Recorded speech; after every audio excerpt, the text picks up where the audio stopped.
A nation braces for whatever comes next. The indictment of Donald Trump is a firm step in uncharted territory with potentially explosive ramifications.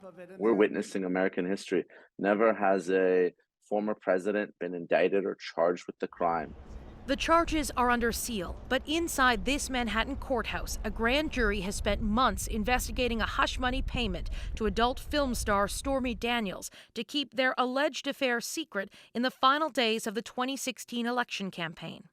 A spokesperson for the Manhattan District Attorney says, "This evening we contacted Mr. Trump's attorney to coordinate his surrender on a Supreme Court indictment."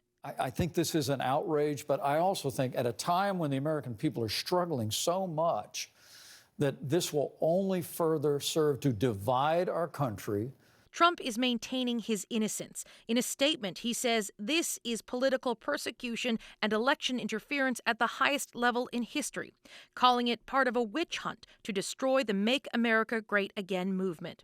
When Trump appears before authorities in New York, he'll be photographed, fingerprinted, and possibly even placed in handcuffs.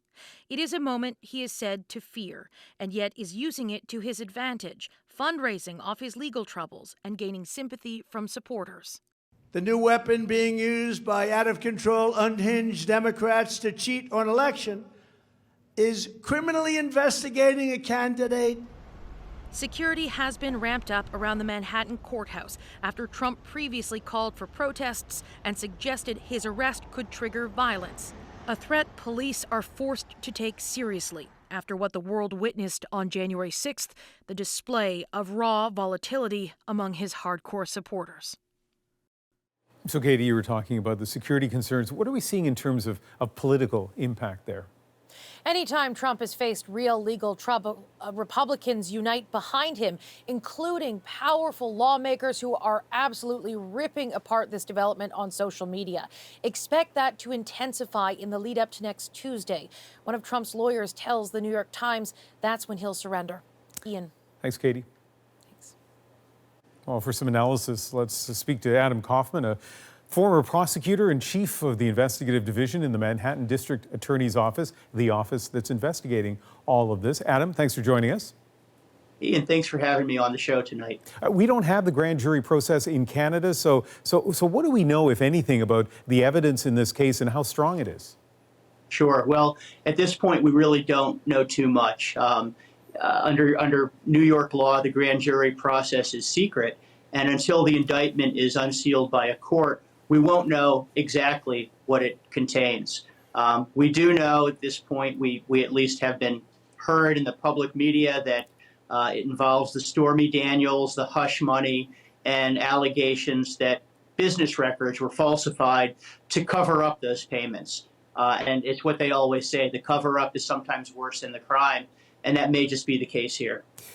Trump and his supporters are already dismissing this as political. And when it comes to this case and other possible charges, do you think the DA's office will be taking into account the superheated politics as they decide how to proceed?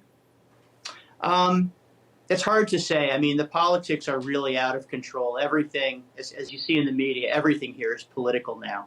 I think that the political part of it was deciding whether or not to bring the case. And you can debate back and forth whether politics played a role in this decision, different issue. I think once the case has been brought, then the line prosecutors sort of take over and they handle it as they would any case, trying to see the case through to probably a trial and a conviction. We have less than 30 seconds, but when you're dealing with a former president, it's unprecedented. Do you think the booking process for him, fingerprints, mugshots, will be the same as it is for everybody else? I think it'll be a little different. Typically, a white-collar defendant will come in and surrender to the DA's office. They'll be booked through the district attorneys, investigators, and detectives within the DA's office itself. I think in this case, they'll have to take some extra security steps with the Secret Service and other security concerns, but it won't be so different from what typically happens in a white-collar arrest. All right. Adam Kaufman, former Manhattan prosecutor. Thank you so much. Thanks, Ian.